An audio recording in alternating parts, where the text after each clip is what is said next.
तो बच्चों, कैसे हैं आप लोग। आई होप कि आप अच्छे होंगे। आज हम लोग पढ़ेंगे कक्षा 8वीं इतिहास अतीत से वर्तमान, अध्याय 9 है महिलाओं की स्थिति एवं सुधार। तो ये रहा हमारा अध्याय। आइए इसके क्वेश्चंस को हल करते हैं। सबसे पहले देखिए है ऑब्जेक्टिव क्वेश्चन क्या है। पहला, स्त्रियों की असमानता की स्थिति पर पहली बार किसके द्वारा प्रश्न चिन्ह लगाया गया, यानी किसने पहली बार देखा। तो यहाँ पे हम देखते हैं अंग्रेजों द्वारा प्रश्न चिन्ह लगाया गया किसके, स्त्री और पुरुषों के असमानता के। तो ऑप्शन नंबर ए हमारा बिल्कुल सही होगा। इसके बाद देखिए दूसरा सवाल क्या है, शिक्षा किस वर्ग की महिलाओं तक सीमित रहा। चार ऑप्शंस दिए गए हैं। तो यहाँ पे हम देखते हैं शिक्षा जो है उच्च वर्ग तक की महिलाओं तक ही सीमित। तो ऑप्शन नंबर सी हमारा बिल्कुल सही होगा। इसके बाद तीसरा, कानून के द्वारा सती प्रथा का अंत कब हुआ। कब किया गया सती प्रथा का अंत कानून बनाकर। तो लॉर्ड विलियम बेंटिंग ने 1829 में कानून बनाकर। ऑप्शन नंबर डी हमारा सही होगा। इसके बाद चौथा, विधवा पुनर्विवाह के प्रति किसने अपना जीवन समर्पित कर दिया, इसको ख़त्म करने के लिए। ठीक है, तो ईश्वरचंद विद्यासागर।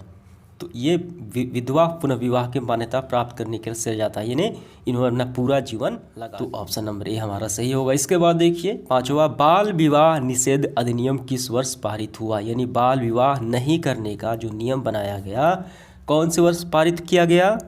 तो यहाँ पे देखिए वर्ष 1929 में बाल विवाह निषेध अधिनियम बनाया गया, जिसमें 18 वर्ष लड़कियों और 21 वर्ष लड़कों की कर दी होगा 1929 में। ठीक है, सब्जेक्टिव क्वेश्चंस प्रारंभ होते हैं। देखिए क्या है पहला, महिलाओं में असमानता की स्थिति मुख्यतः किन कारणों से थी, यानी पुरुष और महिलाओं में असमानता की स्थिति किन कारणों से थी। तो इसका मुख्य कारण है अशिक्षा के कारण से थी, जिससे महिलाओं में क्या था, सती प्रथा था, पर्दा प्रथा था। ठीक है, रूढ़िवादी विचारधाराएं थी। इसका मुख्य कारण है शिक्षा। तो आपको आंसर कैसे करना है, तो हम ऐसे लिखेंगे, धर्म और संस्कृति के नाम पर महिलाओं के साथ भेदभाव किया जाता था, उन्हें शिक्षा से वंचित रखा जाता था।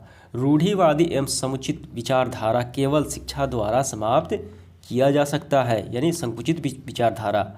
अशिक्षित व्यक्ति अपने अधिकारों की आवाज़ नहीं उठा सकता था। महिलाओं में असमानता की स्थिति मुख्यतः उनके अशिक्षित रहने के कारण थी। समझ में आ गया।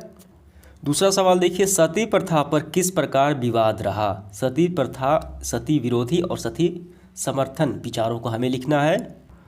तो इसका आंसर हम यहाँ से स्क्रीनशॉट के माध्यम से लिखेंगे। 19वीं शताब्दी में हिंदू समाज में विधवा महिलाओं को अपने जीवन में भारी कष्टों का सामना करना पड़ता था। तो इसी तरीके से आपको ये पूरा लिख लेना है। इसके बाद देखिए तीसरा सवाल, राजा राम मोहन राय के द्वारा महिलाओं से संबंधित किस समस्या के खिलाफ आवाज़ उठाया गया। तो इसका आंसर हम यहाँ से करेंगे। राजा राम मोहन राय आधुनिक युग के क्या थे, प्रेरता थे। उन्होंने ब्रह्म समाज, ठीक है, ब्रह्म समाज जैसे संगठन स्थापित किए। ब्रह्म समाज संगठन के द्वारा महिलाओं की स्थिति में सुधार करने की प्रक्रिया अपनाई। सती प्रथा पूर्वक महिलाओं के शिक्षा पर बल, विधवा पुनर्विवाह को प्रोत्साहन दिया। ठीक है, तो ये सारे उन्होंने कार्य किए, ये सारे आपको लिख लेना है।